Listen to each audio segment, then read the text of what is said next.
السلام علیکم ورحمۃ اللہ وبرکاتہ۔ قرآن کے ساتھ ہمارا سفر جاری و ساری۔ آج سورہ بقرہ آیات 188۔ بسم اللہ والصلاۃ والسلام علی رسول اللہ صلی اللہ علیہ وسلم۔ رب اشرح لی صدری ویسر لی امری واحلل عقدۃ من لسانی یفقہوا قولی۔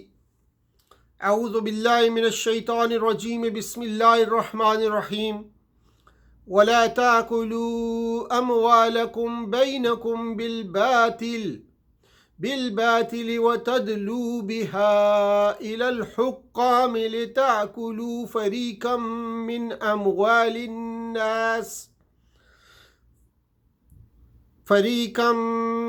أموال الناس بالإثم وأنتم تعلمون۔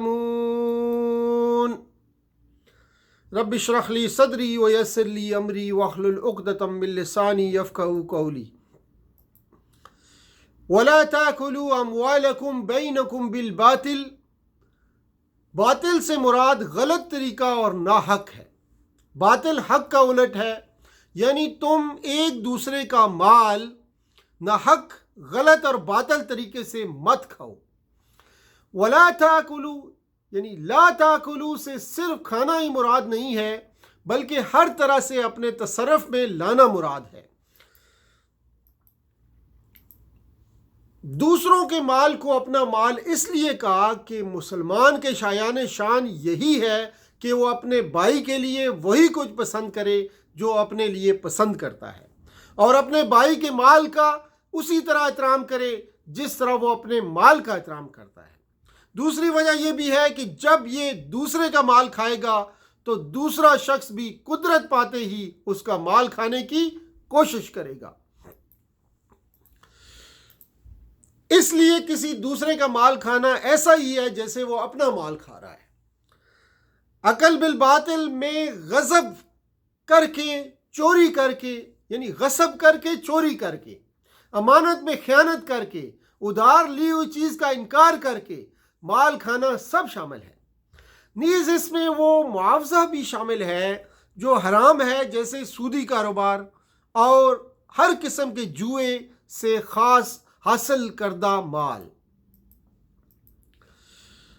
باطل طریقے سے مال کھانے میں خرید و فروخت اور اجارہ میں دھوکہ اور ملاوٹ کے ذریعے سے حاصل کیا ہوا مال بھی شامل ہے۔ اس طرح مزدوروں سے کام لینا اور پھر ان کی اجرت کھا جانا بھی باطل طریقے سے مال کھانا ہے۔ اسی طرح مزدوروں کا کسی کام کی اجرت لینا اور اس کے عوض پورا کام نہ کرنا بھی حرام کھانا اور باطل کھانا ہے۔ اس حرام کھانے میں ان لوگوں کا زکوٰۃ، صدقات، اوقاف اور وصیتوں کا مال کھانا بھی شامل ہے جو اس کے مستحق نہیں، یا وہ مستحق تو تھے مگر اپنے حق سے زیادہ وصول کیا۔ اس سے پہلے روزے کا حکم تھا جس کا مقصد ضبط نفس اور تقویٰ تھا۔ اس کے بعد دوسروں کے اموال اور املاک غصب کرنے کی ممانعت فرمائی گئی ہے۔ شریعت کے نظام میں روزے کا مقام واضح ہو جاتا ہے کہ اس عبادت کا اصل مقصود حرص، طمع، بخل، لالچ، اس قبیل کی دوسری بیماریوں پر قابو پانا ہے، اور اسی سے انسان میں تقویٰ کی صفت پیدا ہوتی ہے، اور تقویٰ ہی انسانوں کو دوسروں کے حقوق میں دست درازی سے روکتا ہے۔ روزے کے بیان کے فوراً بعد رشوت کے ذریعے دوسروں کے حقوق غصب کرنے کی ممانعت فرمائی۔ قانون کی افادیت اس وقت تک ہوتی ہے جب تک قانون نفاذ کرنے کے لیے دیانتدار حکام موجود ہوں۔ معاشرہ رشوت کی بیماری سے پاک ہو۔ جہاں رشوت معاشرے میں رواج پائی، بس قانون کی افادیت کا جنازہ نکلا۔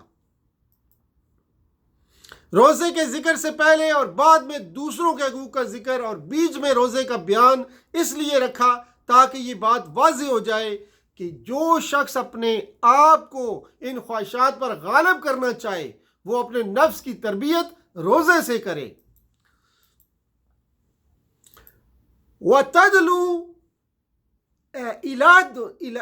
ادلاً سے ہے، جس کے معنی ہے کنویں میں ڈول ڈالنا. جس طرح رسی کے ذریعے ڈول پانی تک پہنچتا ہے، اسی طرح مال رشوت خور حکام تک رسائی کا ذریعہ بن سکتا ہے. فرمایا دوسروں کا مال ہڑپ کرنے کے لیے مال حکام رسی کا ذریعہ نہ بناؤ. مال کو حکام رسی کا ذریعہ نہ بناؤ. رشوت حکام کو بددیانت بنانے کا بڑا کارگر ذریعہ ہے. حکام بددیانت بن جائیں تو ایسے ملک میں حقوق بکاؤ مال بن جاتے ہیں. مالدار لوگ حقوق خریدتے ہی رہیں گے اور غریب لوگ اپنے حقوق سلب ہوتے دیکھ کر روتے ہی رہیں گے. رشوت کی گرم بازاری میں مؤثر عامل خود معاشرہ ہے. اسی وجہ سے اسلام نے سب سے پہلے معاشرے کو اس سے روکا ہے. حکام کو تحفے اور ہدیے پیش کرنے اور ان کے لیے اس کے قبول کرنے کو بھی ناجائز قرار دیا ہے، کیونکہ یہ بھی رشوت کا ایک چور دروازہ ہے. امام بخاری نے عمر بن عبدالعزیز رضی اللہ تعالی عنہ کا یہ قول نقل کیا ہے، جس میں فرمایا کہ رسول اللہ صلی اللہ علیہ وآلہ وسلم کے زمانے میں ہدیہ تھا اور ہمارے زمانے میں ہدیہ رشوت ہے.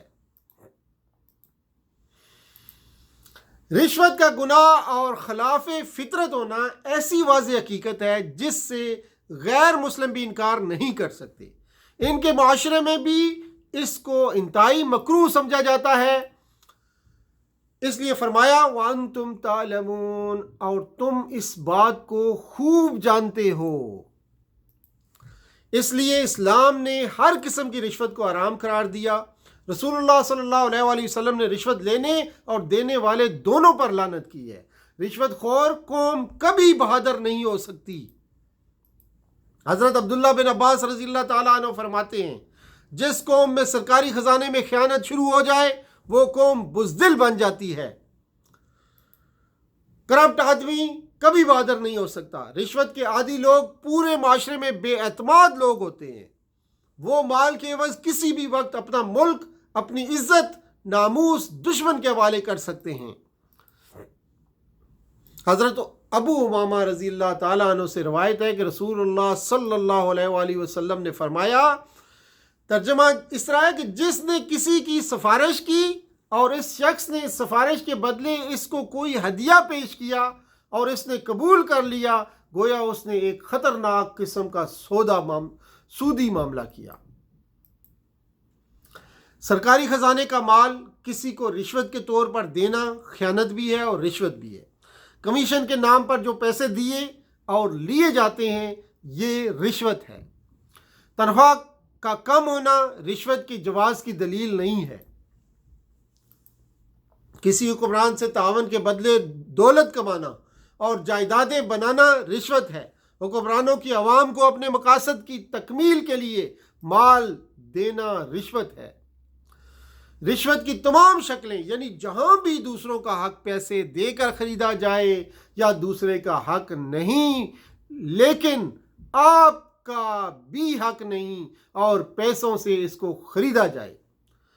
ججوں کو رشوت دے کر اپنی مرضی کے فیصلے کرانا، ایسے فیصلوں کے ذریعے حرام حلال نہیں ہو سکتا.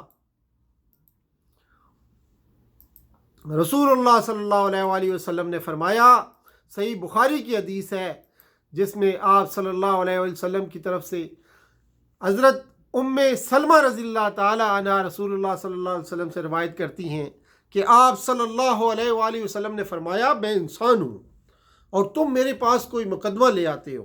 شاید تم میں سے ایک شخص دوسرے کے نسبت زیادہ چرب زبان ہو اور اس کے دلائل سن کر میں اس کے حق میں فیصلہ کر دوں.